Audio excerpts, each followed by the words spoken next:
আচ্ছা জানু, আমি এখন যাই। একটা ফ্লাইং কিস ছুঁড়ে মারলাম। ভালো লাগছিল না, তাই অফিসের ছাদে চলে গেলাম। গিয়ে দেখি আমার ছেলে একটা বল নিয়ে খেলছে। আমাকে দেখা মাত্রই আমার কাছে আসলো। তোমার আম্মু বকা দিবে না আমার কাছে আসছো যে? আম্মু অনেক পচা, আমার সাথে অনেক রাগ করে। তাই বুঝি বাবা। হুম। ছেলেকে নিয়ে ছাদে দাঁড়িয়ে আছি, এমন সময় রুবি আসলো ছেলের খোঁজে। তোমাকে না আমি বলছি এখানে না আসতে? বাবু আসলে কেন? এই বলে ছেলেকে আমার হাত থেকে নিয়ে যাওয়ার জন্য আসলো। দাঁড়াও রুবি। অনেকটা অবাক হলো আমার কথা শুনে। এই সন্তান কার? আমার আর আমার স্বামীর। কেন, আপনার কি হয়েছে? তা তোমার স্বামীটা কে জানতে পারি? আপনাকে না জানালেও চলবে। আপনি কে হন যে আপনাকে বলবো? এ কথা শুনে নিজের রাগ কন্ট্রোল করতে পারি না, তাই ঠাস ঠাস করে দুটো চড় বসিয়ে দিলাম। রুবির চোখ দিয়ে পানি পড়ছে, গাল দুটো ফুলে লাল হয়ে গেছে। এই সন্তানটা কার সত্যি করে বলো রুবি, না হয় আমার চেয়ে কেউ খারাপ হবে না। তোমাকে বলে কি লাভ? আর কি বা হও তুমি আমার? তাচ্ছিল্যের হাসি দিয়ে বললাম, অন্যতম যে স্ত্রী স্বামীকে মানে না, স্বামীকে চরিত্রহীন বলে গালি দিয়ে বাসা থেকে বের করে দেয়, তার কপালে যাই হোক স্বামী জুটবে না। শুনলাম তোমার নাকি বিয়ে হয়নি, তাহলে এই ছেলেটা কোথা থেকে আসলো? না জানি কার সাথে কি করে বেরিয়েছ। ছি! এই কথা বলার সাথে সাথে রুবি আমার কলার চেপে ধরলো আর বলতে লাগলো, মুখ সামলে কথা বলো আরিফ, আর একটাও বাজে কথা বলে খুন করে ফেলবো। আমি এক ঝটকায় রুবির হাত ছাড়িয়ে পেছন থেকে হাত দুটো মুচড়ে ধরে বললাম, সত্যি কথা বললে তো গায়ে লাগবেই। আমার লাগছে খুব, ছাড়ো প্লিজ। ছাড়ার জন্য তো ধরিনি। আগে বলো আমার কথাটা সত্যি নাকি মিথ্যা।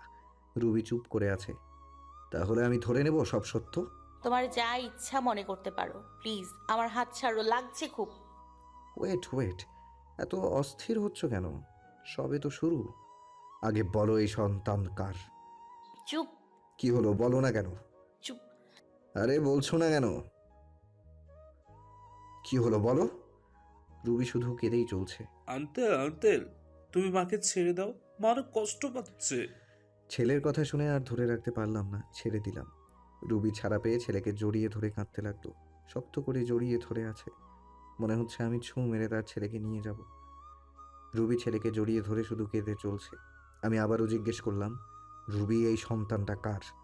কি হলো বলছো না কেন? ওহ, বলবে বা কেন? নিশ্চয়ই কোনো আকাম কুকামের ফসল। রুবির চোখ দিয়ে শুধু পানি পড়ছে। আমি এ কথা বলে ওই স্থান ত্যাগ করলাম। অফিসে বসে নিজের কাজে মনোযোগ দিলাম। বলবো না আরিফ, আমি কিছুতেই আমার সন্তানের কথা তোমাকে বলবো না। এ সন্তান শুধুই আমার।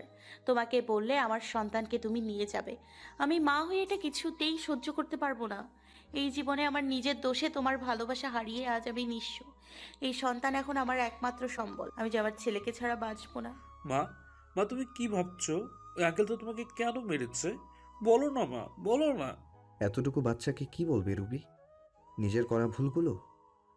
আর এই অবুঝ বাচ্চা কি বা বুঝবে? কিছু না বাবা, এমনি। এমনি তো কেউ মারে না মা। স্কুলের স্যাররা পড়া না দিতে পারলে খুব মারে। তুমি নিশ্চয়ই আঙ্কেলের কাছে পড়া দিতে পারোনি, তাই তোমাকে মারছে, তাই না? ছোট বাচ্চার মনের পরিধি যতটুকু সেই হিসেব করে বলছে কথাটা। রুবি কিছু না বলে ছেলেকে কোলে নিয়ে নিচে নেমে এলো। আমি অফিসের কাজ শেষ করে বাসায় ফিরে আসলাম। এভাবে কেটে যায় একটি মাস। এই এক মাসে আমি রুবিকে যথেষ্ট কষ্ট দিয়েছি। এমন কোনো দিন নেই যে আমি রুবিকে কাঁদাইনি। রিমির সাথে প্রতিনিয়ত স্বামী স্ত্রীর অভিনয় করে গেছে। রুবি এতে খুব কষ্ট পেয়েছে, আর আমিও পেয়েছি রুবির কষ্টে কষ্ট পেয়ে। প্রজেক্টের কাজও শেষের দিকে। কয়েকদিন পর অফিসে গেলাম, গিয়ে দেখি রুবি আজ আসেনি। অনেকটা অবাক হলাম। অফিস শেষে বাসায় এসে শুয়ে পড়লাম। পরদিন সকালে ভাবছি রুবি কেন অফিসে আসেনি। না, আজ আমার ছেলেকে আমার কাছে নিয়ে আসবই। ওকে ছাড়া আমার একা একা ভালো লাগে না। অফিসে কাজ করে সন্ধ্যার দিকে চলে গেলাম খালাদের বাসায়। বাসায় গিয়ে কলিং বেল বাজাতেই রোহান মানে আমার ছেলে দরজা খুলে দিল। আমাকে দেখে খুশিতে বলল। আঙ্কেল। এমন সময় রুবি রান্নাঘর থেকে বেরিয়ে আসলো। আমাকে দেখে অনেকটা অবাক হয়ে গেল। এখানে কেন এসছো? আমার ছেলেকে নিয়ে যেতে এসেছি। তুমি যতই ওর কাছ থেকে আমার পরিচয় গোপন করো, কোনো লাভ নেই। কে তোমার ছেলে? খবরদার আমার ছেলেকে ছুবে না। এটা আমারই ছেলে রুবি। না। না মানে? এক্ষুনি ডিএনএ টেস্ট করাবো। তোমার যাই ইচ্ছা করো, আমার ছেলেকে আমি কোথাও যেতে দিব না। এই বলে রোহানকে জড়িয়ে ধরল রুবি। আমি হ্যাঁচকা টান দিয়ে রোহানকে নিয়ে আসলাম নিজের কাছে। ওকে কোলে নিয়ে যাচ্ছি এমন সময় রুবির চিৎকার। আমার ছেলেকে নিয়ে যেও না প্লিজ, আমার বুক খালি করো না, ফিরিয়ে দাও আমার বাবা সোনাকে। আমি কোনো কথায় কান না দিয়ে দরজার সামনে ছেলেকে নিয়ে এগিয়ে যেতে লাগলাম। রুবি আমার পায়ে পড়ে গেল। তোমার দুটি পায়ে পড়ি, আমার ছেলেকে নিয়ে যেও না। এই বলে কাঁদতে লাগলো। আমি হাত দিয়ে ধাক্কা দিয়ে রুবিকে সরিয়ে রোহানকে নিয়ে বেরিয়ে আসলাম। আঙ্কেল আঙ্কেল, আমাকে কোথায় নিয়ে যাচ্ছ? আঙ্কেল না বলে আমাকে বাবা বলো। আমি তোমার বাবা। সত্যি বাবা? হ্যাঁ, আমি তোমার বাবা। ছেলেকে নিয়ে নিজের বাসায় ফিরে আসলাম। বাসায় আসতেই রিমি জানতে চাইলো, সব বলে দিলাম। রাতের খাবার খেয়ে শুয়ে পড়লাম। বাবা, বাবা, বলো। মা আমাকে ছাড়া কোনো দিন ঘুমায় না। আমাকে না পেলে মা মারা যাবে। ছেলের কথা শুনে বুকের ভেতর ঘন্টা বেজে উঠল। রুবি যদি সত্যি কিছু করে ফেলে? এমনিতে যে রাগ, সাত পাঁচ না ভেবে রোহানকে নিয়ে রুবির বাসায় রওনা হলাম। বাসায় যেয়ে যা দেখলাম তা দেখার জন্য আমি মোটেও প্রস্তুত ছিলাম না। দরজা খুলে ভেতরে প্রবেশ করতেই দেখি রুবি মেঝেতে পড়ে আছে।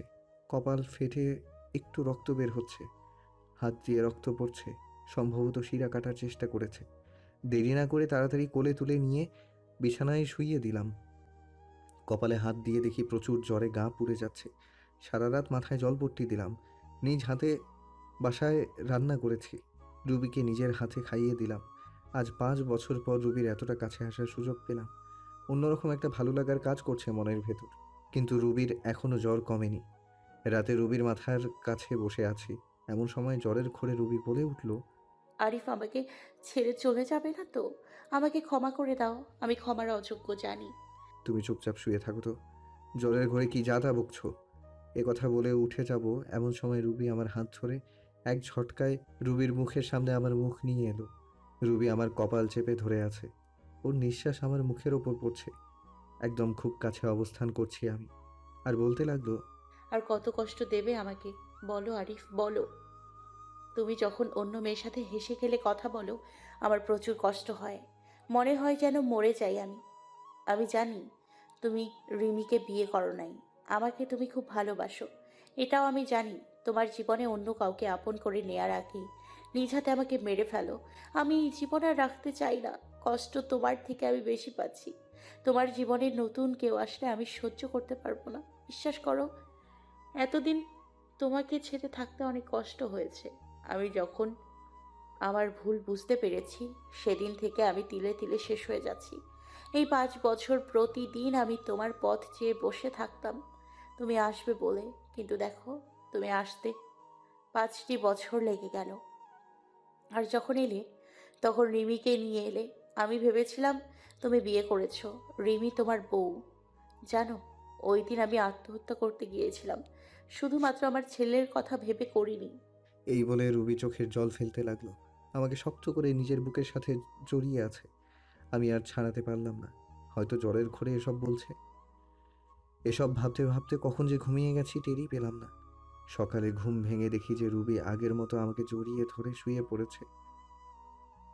রুবির থেকে নিজেকে ছাড়িয়ে ওর কপালে হাত দিয়ে দেখি এখন আর জ্বর নেই। একটা স্বস্তির নিঃশ্বাস ফেললাম। রুবিকে না ডেকে ফ্রেশ হয়ে অফিস চলে গেলাম। আসলে খালাখালু কেউ বাড়িতে নেই, তারা নাকি গ্রামের বাড়িতে গেছে। সন্ধ্যায় রুবির বাসায় আসলাম। রুবির কোনো কথাবার্তা নেই, চুপচাপ আমাকে খাবার বেড়ে দিচ্ছে। আমি খেয়ে দিয়ে ছেলেকে আদর করে চলে আসবো এমন সময় রুবির ডাক। আরিফ, বলো রুবি। তোমার কাছে একটা জিনিস চাইবো, দেবে? ধরে নাও, আমার জীবনে এটা শেষ ইচ্ছা। মনের ভেতর ওলটপালট হয়ে গেছে কথাটা শোনার পর থেকে। চাপা কণ্ঠে জবাব দিলাম, কি জিনিস? একটা রাত, শুধু একটা রাত তোমার কাছে স্বামীর অধিকারটুকু চাই। জীবনের কিচ্ছু চাইবো না, শুধু একটা রাত চাই। কি বলছো এসব? তোমার মাথা ঠিক আছে তো? প্লিজ না করো না, আমার এই অপূর্ণ ইচ্ছাটা পূরণ করো। এই বলে রুবি আমার দিকে এগিয়ে আসলো। সকালবেলা ঘুম থেকে উঠে দেখি রুবি নেই। কিন্তু রুবি নেই, আমার ছেলেটা পাশের রুমে দেখলাম। বাসায় তন্ন তন্ন করে খুঁজলাম কিন্তু কোথাও নেই। গেলটা কই? আমার মনে হচ্ছে রুবিকে আমি হারিয়ে ফেলেছি। আমার নিঃশ্বাস বন্ধ হয়ে আসছে। মনে হচ্ছে দম বন্ধ হয়ে এক্ষুনি মারা যাব। রুবিকে খুঁজতে খুঁজতে টেবিলের দিকে চোখ পড়লো। দেখলাম একটা চিঠি। চিঠিটা খুলে পড়তে লাগলাম। আরিফ, তুমি যখন এই চিঠিটা পাবে, হয়তো আমি তোমার থেকে অনেক দূরে চলে যাব। আমি জানি তুমি আমাকে হয়তো কখনো ক্ষমা করতে পারবে না। তোমার ওপর আমি যে দুর্ব্যবহার করছি তা হয়তো ক্ষমার অযোগ্য। আমি রাতে তোমার কাছে স্ত্রীর অধিকার চেয়েছিলাম, তা তুমি দিয়েছো, তাতেই আমি অনেক খুশি। চলে যাচ্ছি তোমার জীবন থেকে, আর আসবো না। কোথায় যাচ্ছি তা আমি নিজেও জানি না। আর হ্যাঁ, তোমার ছেলেকে তোমার কাছেই রেখে গেলাম। ওকে তুমি নিজের মতো করে বড় করো। আর রিমিকে বিয়ে করে নিও। ভালো থেকো। চিঠিটা পড়ে আমার দু চোখ দিয়ে পানি পড়েই যাচ্ছে। মনে হচ্ছে আমার ভেতর থেকে কেউ কলিজা টেনে ছিঁড়ে বের করে নিচ্ছে। আর দেরি না করে বেরিয়ে পড়লাম। যাওয়ার সময় দেখি খালু চলে এসেছে, আমার দিকে তাকিয়ে বলল, কি হয়েছে?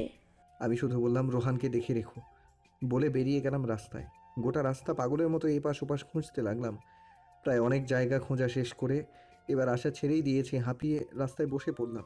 কিছু সময় নিচে বসে থাকার পর সামনে চোখ পড়ল বাস স্টেশনের বেঞ্চের মেয়েটির দিকে। রুবির মতো। আমি ভুল দেখছি না তো? চোখ ডোলে দেখলাম না, সত্যি রুবি বসে আছে, নিচের দিকে তাকিয়ে কান্না করছে। বাস এত সকালে ছাড়েনি, তাই মনে হয় বাসের অপেক্ষায় বসে আছে। আমি আর দেরি না করে দৌড়ে চলে গেলাম রুবির কাছে, গিয়ে বললাম, রুবি। আমার দিকে চেয়ে আবার মাথা নিচু করে আছে। রুবি, তুমি এইভাবে চলে আসলে কেন? কি হলো, কথা কানে যাচ্ছে না? বলো। মাথাটা খারাপ হয়ে গেল। বেঞ্চের থেকে টেনে দাঁড় করিয়ে দিলাম এক থাপ্পড়। গালে হাত দিয়ে আমার দিকে ছলো ছলো চোখে তাকিয়ে কেঁদেই যাচ্ছে। আমার আর তার কান্না সহ্য হলো না। টান দিয়ে বুকের সাথে মিশিয়ে নিলাম। কি ভেবেছো নিজেকে? যখন তখন আমাকে কষ্ট না দিয়ে তোমার ভালো লাগে না, তাই না? জানো না আমি তোমাকে কতটা ভালোবাসি? আর কি বললাম, আমি রিমিকে বিয়ে করে নিব, তাই না? যদি রিমিকে বিয়েই করতাম তাহলে 5 বছর আগেই করতাম। আমার হৃদয়ে শুধু তুমি আছো। সে জায়গা আমি কাউকে দিতে পারবো না। শুধুমাত্র সামান্য ভুল বোঝার কারণে আজ আমাদের এই পরিণতি, সম্পর্ক ভাঙনের পথে।